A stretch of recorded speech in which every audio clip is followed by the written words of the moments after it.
Assalamualaikum warahmatullahi wabarakatuh. Berjumpa lagi dengan saya Prabowo Priyotomo dalam kuliah Rekayasa Perangkat Lunak.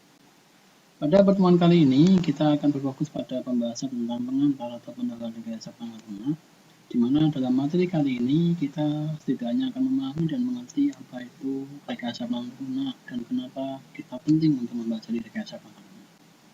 Namun sebelum kita mulai pembelajaran kali ini, marilah kita berdoa bersama-sama, semoga kita senantiasa dijaga kesehatannya, senantiasa dijaga keamanannya, senantiasa dijaga badan dan mental kita dalam menghadapi situasi pandemi yang sedang berjalan kali ini.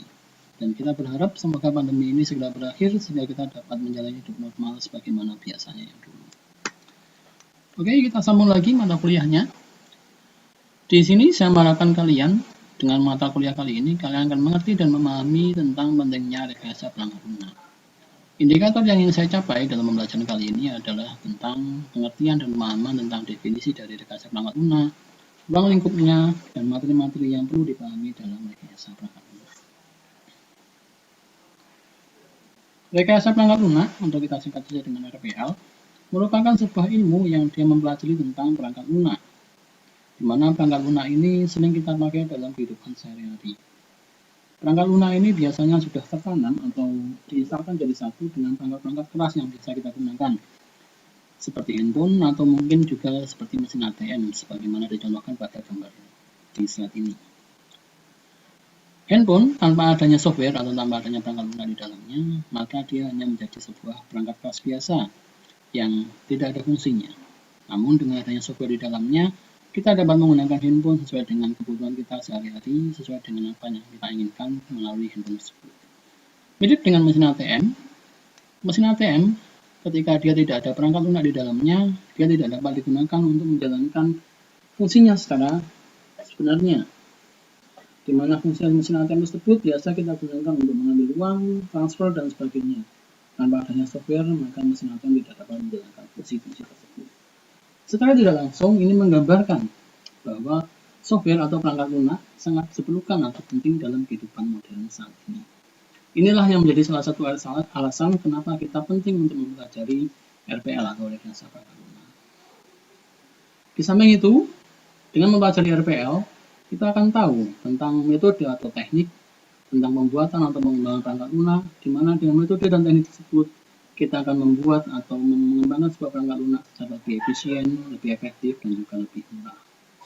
Di samping itu, dengan konsep-konsep RPL tadi, kita dapat memiliki dasar atau kita dapat mengerti tentang dasar-dasar dari mata kuliah yang lainnya, sehingga ketika nanti kita mempelajari mata kuliah yang lainnya, kita dapat memahami bahwa mata kuliah itu sebenarnya memiliki dasar di RPL. Perangkat lunak sendiri, dalam prosesnya dia digambarkan seperti diagram pada slide ini.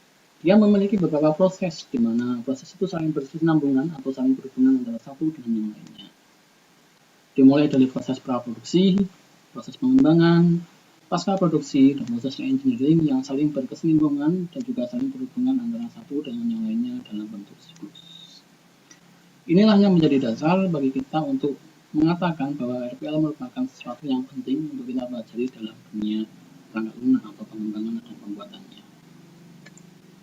Perangkat lunak sendiri atau secara umum kita sebut dengan software, dia merupakan sebuah kumpulan dari beberapa hal yang diterangkan oleh para pakar berikut. Menurut Pressman, software is instruction computer program that when executed provide desired features, function, and performance.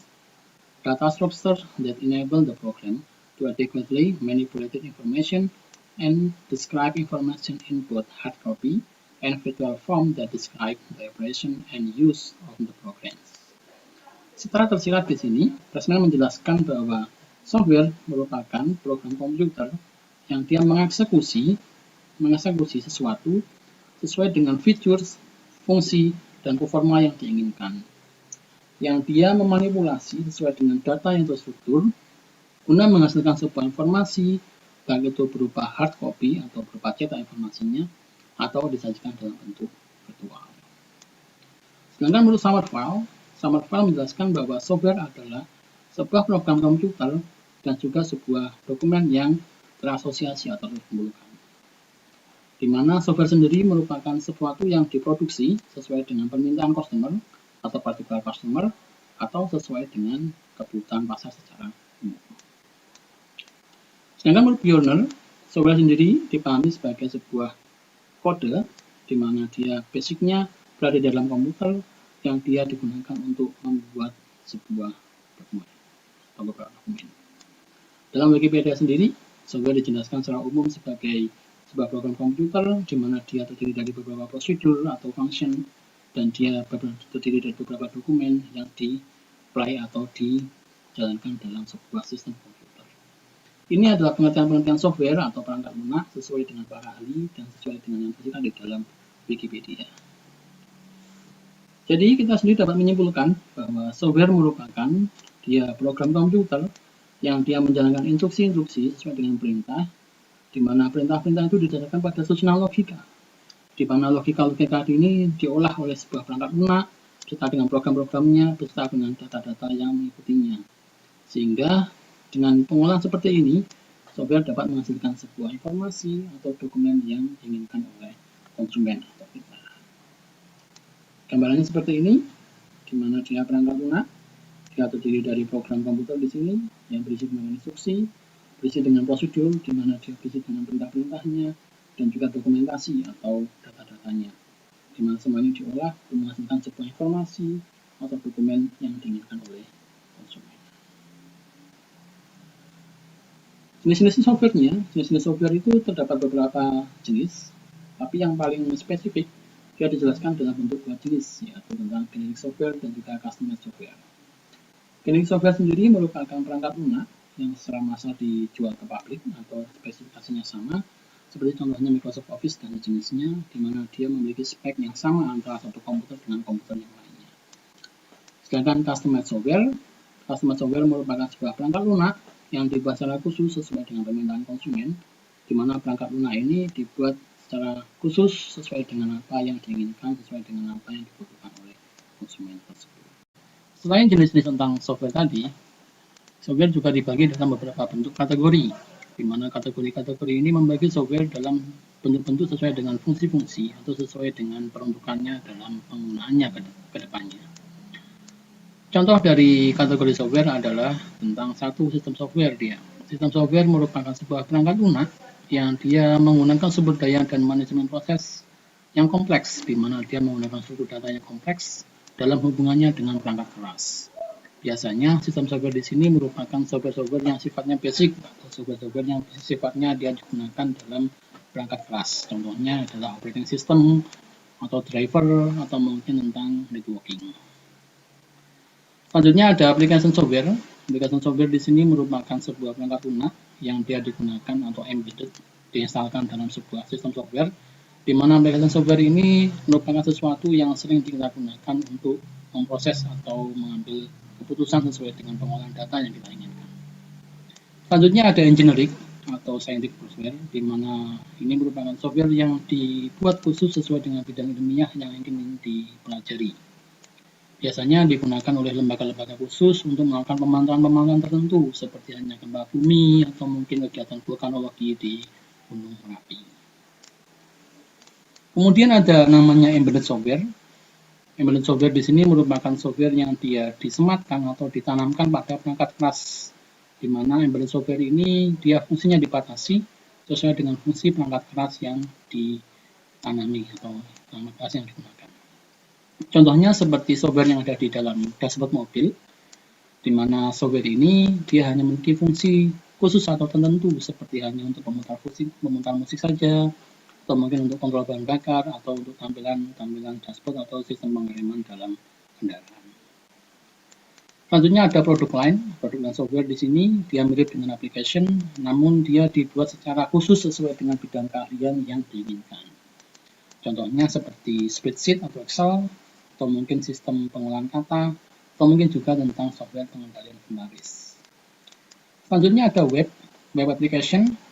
Dia merupakan sebuah perangkat lunak yang berjalan dalam sebuah jaringan, atau dia membutuhkan jaringan di sini untuk dijalankan, di mana dia biasanya terintegrasi dengan sebuah database dan bisa diakses di manapun.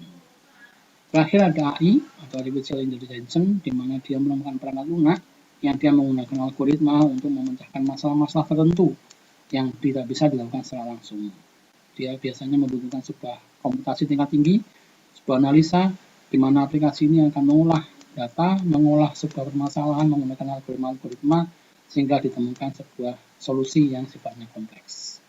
Contohnya seperti halnya sistem pakar, atau seperti halnya robotika, pengenalan suara, jaringan saraf tiruan, dan lain sebagainya. Ini merupakan kategori-kategori software yang selama ini banyak kita temui dalam kehidupan sehari-hari. Contohnya sebagaimana berikut. Di sini ada contoh tentang sistem software. Di sini ada Windows, ada Linux, ada Apple, dan sebagainya. Dia merupakan contoh dari sistem software. Dia berbasis pada operating system. Kemudian ada embedded software. Embedded software contohnya di sini, dia merupakan software yang ditanamkan pada sebuah kendaraan. Terus ada mobile application di sini merupakan sebuah turunan dari web application di mana dia bisa diakses dalam sebuah jaringan atau internet dimanapun kita berada. Terus ada contohnya di sini adalah scientific software yang digunakan untuk pemantauan gempa bumi di sini, serta di sebelahnya ada application software di mana aplikasi-aplikasi yang sering kita install atau kita tanamkan dalam operating system. Ini semua merupakan salah satu contoh dari kategori software di mana kita sering bersinggungan, kita sering menggunakannya dalam kehidupan sehari-hari. Kemudian, apabila kita sudah paham tadi tentang apa itu software, kita sudah paham tentang jenis-jenis software, kita sudah paham tentang kategori-kategori software, kita setidaknya harus paham juga software yang dikatakan bagus itu yang bagaimana. Software yang dikatakan baik itu yang bagaimana. Menurut ahlinya, menurut Summerville, good software adalah should deliver the required functionality and performs to the user and should be maintainable, dependable, and usable. Secara garis besar, software yang baik merupakan software yang dapat memenuhi fungsi sesuai dengan yang diharapkan, memiliki kinerja sesuai dengan yang diinginkan, serta dapat diperbaiki, dapat diandalkan, dan dapat dipergunakan. Indikator inilah yang menjadi dasar dari ungkapan good software atau good perangkat lunak. Setelah kita pahami tadi software dan juga kita paham tentang apa itu good software, selanjutnya kita pahami tentang software engineering atau rekayasa perangkat lunak. Software engineering sendiri menurut beberapa ahli yang dalam pengertian di dalam slide ini, dia dijelaskan dalam beberapa bentuk konsep. Menurut Summerville, software engineering is engineering discipline which is concerned with all aspects of software production from the early stage of system specification through to maintaining the system after it has gone into use. Secara garis besarnya, software engineering atau RPL merupakan sebuah ilmu engineering atau ilmu teknik yang dia berfokus pada segala aspek tentang produksi software, mulai dari proses atau step paling bawah, paling awal, sampai dengan spesifikasi tentang sistem, termasuk juga tentang maintain atau perbaikan sistem, sampai dengan sistem itu dapat digunakan. Dengan menurut IEA, software engineering is defined the application of systematic, disciplines, quantitable approach to develop, operation, and maintaining software. Sama dengan Summerville tadi, dia berfokus pada software engineering atau RPL merupakan sebuah aplikasi yang dia dapat berjalan secara sistematik, dipelajari, berfokus pada kuantitas tentang pembuatan, pengoperasian, dan perbaikan software atau perangkat lunak. Jadi, secara harfiah kita dapat menyimpulkan rekayasa perangkat lunak atau software engineering merupakan sebuah disiplin ilmu yang mencakup segala hal yang berhubungan dengan proses pengembangan perangkat lunak sejak dari tahap perancangan hingga tahap implementasi serta pasca implementasi atau tentang maintenance, sehingga siklus hidup dari perangkat lunak dapat berlangsung secara efisien dan terukur. Ingat, efisien dan terukur dalam artian kita kedepannya tentang pembuatan perangkat lunak kita harus menjalankan dua prinsip ini, yaitu efisien dan terukur, sehingga kita dapat menghitung resiko-resiko yang mungkin timbul dari proses pembuatan dan proses pengembangan perangkat lunak. Ini adalah pengertian dari software engineering atau rekayasa perangkat lunak menurut beberapa ahli dan juga menurut kesimpulan yang bisa kita dapatkan. Dalam pelaksanaannya atau dalam kegiatannya, rekayasa perangkat lunak didasarkan pada 4 aktivitas dasar, yaitu tentang software specification sebagai yang pertama, yang dia memuat tentang model-model atau produk-produk software, termasuk juga batasan-batasan. Ketika kita mendevelop software itu kita dibatasi urusan dia berfokus pada fungsi apa, dia berfokus pada peruntungan apa, itu ada batasan-batasannya. Yang kedua tentang software development, ini berfokus tentang desain produk, desain softwarenya, berfokus dengan proses programmingnya, proses pembuatannya, dan berfokus pada proses bagaimana pembentukan software itu. Selanjutnya ada software validation. Software validation di sini dia berfokus pada proses uji coba, berfokus pada proses pengecekan, di mana pada proses validation ini kita sudah mulai melibatkan konsumen, kita sudah mulai melibatkan pihak-pihak yang ingin menggunakan software kita. Yang terakhir ada software evaluation, di mana dia berfokus pada proses maintenance atau proses perbaikan, atau proses updating atau proses patch, di mana dia menyesuaikan dengan pengembangan dari kebutuhan konsumen ke depannya. 4 proses dasar inilah yang menjadi dasar dari rekayasa perangkat lunak dalam melakukan proses atau kegiatannya sehari-hari atau proses dalam pengembangan software ke depannya. Secara gambarnya seperti ini, kita memiliki perbedaan bagaimana tentang computer science atau ilmu komputer dibedakan dengan rekayasa perangkat lunak, termasuk juga sistem atau sistem engineering atau pembuatan atau sistem perangkat lunak dengan rekayasa perangkat lunak itu perbedaannya di sini. Kalau computer science dia berfokus pada teori dan dasar dari ilmu-ilmu komputer, sedangkan tentang software engineering dia akan berfokus pada praktis untuk mendevelop, atau membuat, dan juga mendelivering useful software, dan juga tentang mengembangkan tentang penggunaan software. Sedangkan dalam sistem engineering dia akan berfokus pada semua aspek yang menjadi dasar dari sistem, termasuk juga hardware, software, dan juga proses engineering atau proses pembuatannya. Sedangkan software engineering dia terdiri dari beberapa part atau beberapa tahapan yang sifatnya lebih general dalam hal proses. Dalam prosesnya, dalam proses dari pembuatan perangkat lunak, dalam rekayasa perangkat lunak terdapat sebuah piramida yang dia menggambarkan tentang bagaimana perangkat lunak itu harus dibuatkan. Dasar dari piramida tersebut atau dasar dari pembuatan perangkat lunak adalah tentang fokus pada kualitasnya, di mana perangkat lunak itu harus dibuat dengan berdasar pada kualitas yang diharapkan, berdasar pada kualitas yang ingin dijaga, berdasar pada kualitas yang ingin dicapai di situ. Kemudian dia menggambarkan sebuah proses dari sebuah perangkat lunak yang dia didasarkan pada apa yang diharapkan oleh konsumen, apa yang diinginkan oleh konsumen di situ. Selanjutnya didasarkan pada sebuah metode adalah metode atau proses yang ingin dicapai dalam perangkat lunak itu, di mana dengan metode ini nanti akan didapatkan sebuah hasil atau sebuah informasi atau sebuah dokumen yang diinginkan dari perangkat lunak yang dibuat. Yang terakhir adalah tentang utilitas atau tentang manfaat dari perangkat lunak itu menjadi sebuah puncak, menjadi sebuah sesuatu yang menjadi top atau menjadi sesuatu yang paling diinginkan dalam pembuatan perangkat lunak ini, di mana utilitas ini harus mampu memenuhi apa yang diinginkan oleh konsumen, harus mampu memenuhi apa yang diharapkan oleh konsumen dalam pembuatan perangkat lunak. Piramida inilah yang menjadi dasar dari pembuatan perangkat lunak di dalam proses rekayasa perangkat lunak.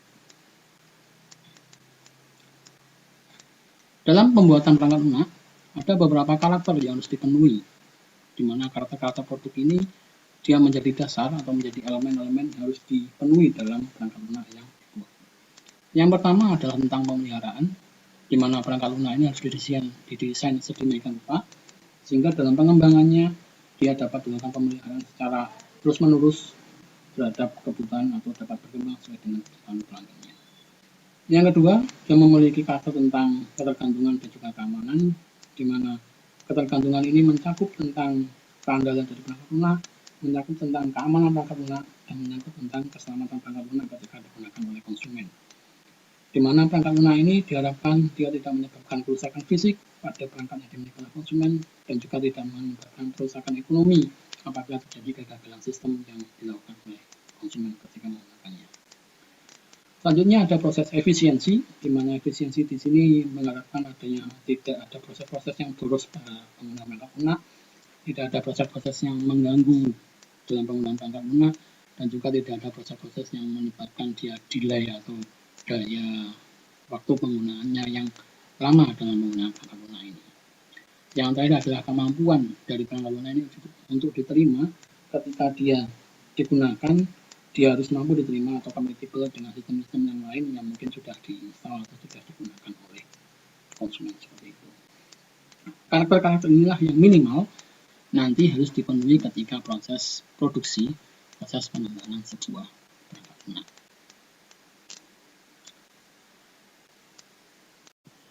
Setelah kita memahami tadi tentang software engineering, tentang software, kita akan melangkah ke istilah tentang yang terdapat di dalam software engineering tersebut, di mana pelaku dari software engineering ini disebut dengan software engineers atau seorang engineer. Di mana pengertian dari software engineer di sini menurut beberapa ahli adalah sebagaimana yang terdapat dalam slide ini. Menurut Conger, software engineer merupakan sebuah profesi yang dia skilled atau dia memiliki keahlian, di mana dia akan dapat memberikan sebuah perbedaan dalam proses bisnis yang menghasilkan sebuah keuntungan atau profitability. Sedangkan menurut Lapley, software engineer sendiri merupakan sebuah profesi tentang software engineering atau rekayasa perangkat lunak, di mana dia secara tidak langsung akan menguasai proses-proses seperti confining, komunikasi, communicating, spesifikasi sebuah perangkat, desain perangkat, building perangkat, membuat perangkat, mentes perangkat, testing, dan juga memaintain software system atau memperbaiki sebuah software. Jadi sangat kompleks sekali ya, di mana dia dalam satu orang itu harus menguasai beberapa teknik atau beberapa kemampuan atau keahlian seperti ini. Sedangkan menurut Summerville sendiri, dia mengharapkan seorang software engineer itu tidak hanya berputar pada sebuah kemampuan teknis yang dia hanya bisa untuk melakukan debug, atau dia hanya bisa melakukan sebuah coding di situ menjadi seorang coders, atau dia hanya bisa melakukan instalisasi dalam perangkat tersebut.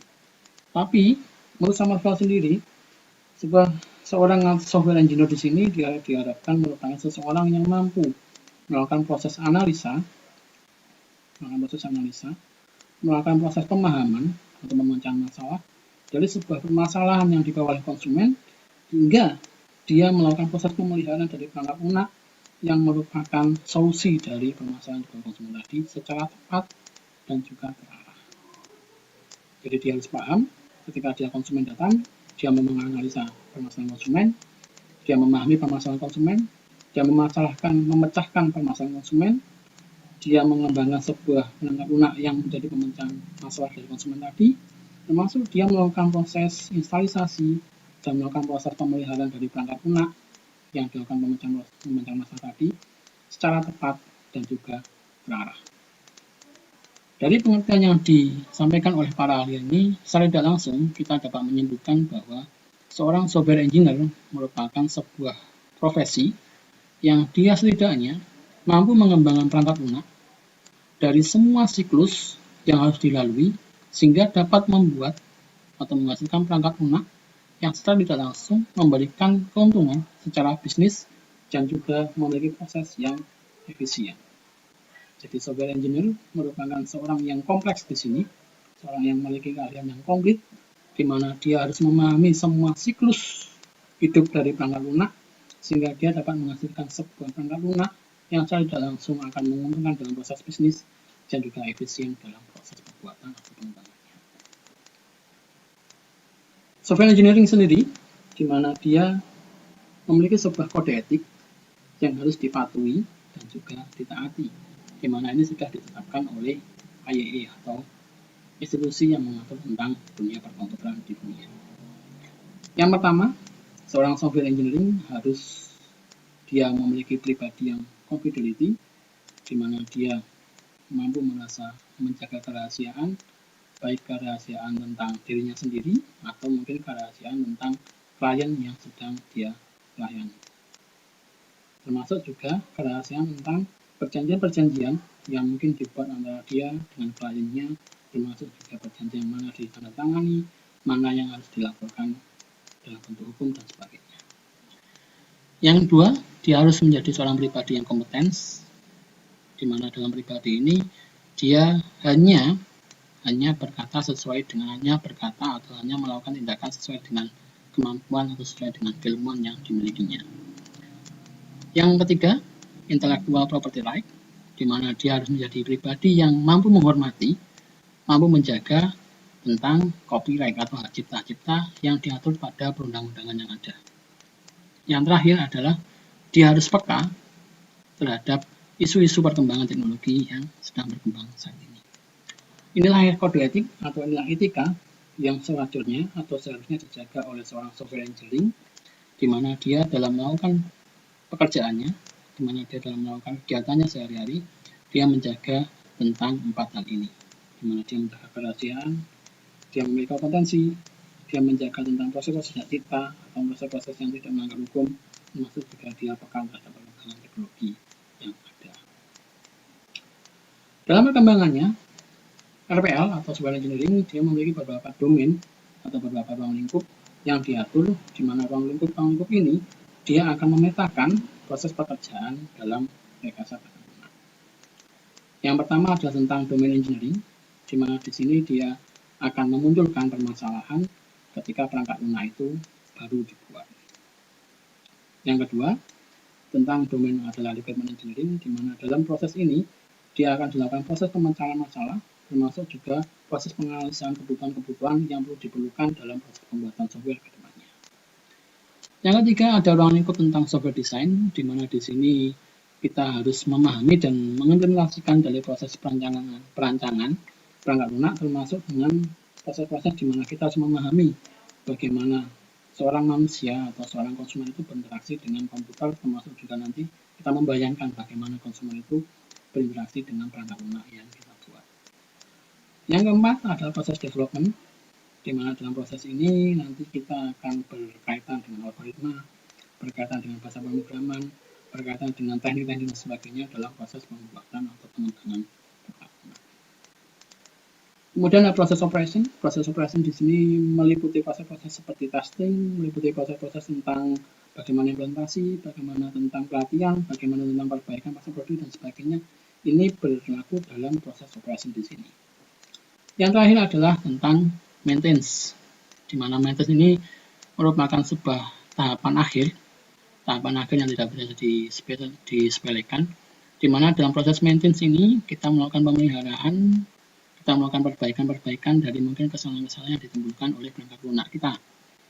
Termasuk juga kita ke depannya juga dalam suatu waktu perlu melakukan upgrading atau melakukan sebuah patch di dalam perangkat lunak kita, sehingga kita dapat lebih menjangkau lagi apa-apa yang dibutuhkan oleh konsumen atau pengembangan-pengembangan diinginkan oleh konsumen. Termasuk juga ke depannya dalam proses maintenance ini kita akan menangkap revisi-revisi atau mungkin koreksi-koreksi yang dilakukan oleh konsumen kita. Karena ruang lingkup inilah yang biasanya menjadi step by step dalam proses pengembangan perangkat lunak, yang nanti akan kita bahas lebih lanjut lagi dalam pertemuan selanjutnya tentang siklus hidup perangkat lunak atau SDLC. Ini adalah gambar dari sebuah hubungan antara unsur-unsur perangkat lunak di sini, di mana di sini ada software engineer atau pengembang perangkat lunak, ada perangkat lunaknya sendiri, ada penggunanya dan juga konsep RPL-nya. Di mana software engineer dia akan mengembangkan sebuah perangkat lunak dengan berdasar pada konsep RPL yang dia kuasai, dia pahami, di mana dia memahami konsep RPL ini digunakan untuk memahami bagaimana seorang pengguna atau konsumen sesuai dengan apa yang diharapkan dalam penggunaan perangkat lunak kedepannya. Gambaran ini berhubungan saling berkesinambungan antara satu dengan yang lainnya, di mana ketiga unsur ini, baik itu software engineer, baik itu pengguna atau customer ataupun konsep RPL di sini, saling berkesinambungan, saling berhubungan satu dengan yang lainnya, dan juga saling mengenali satu dengan yang lainnya, dengan harapan nanti ke depannya akan menghasilkan sebuah perangkat lunak yang baik. Sebagai contoh adalah tentang permasalahan yang bisa kita pecahkan dengan menggunakan metode rekayasa perangkat lunak. adalah contoh yang terdapat pada slide ini. Contoh ini merupakan contoh yang umum kita temui dalam kehidupan kita sehari-hari, yaitu tentang penyakit diabetes.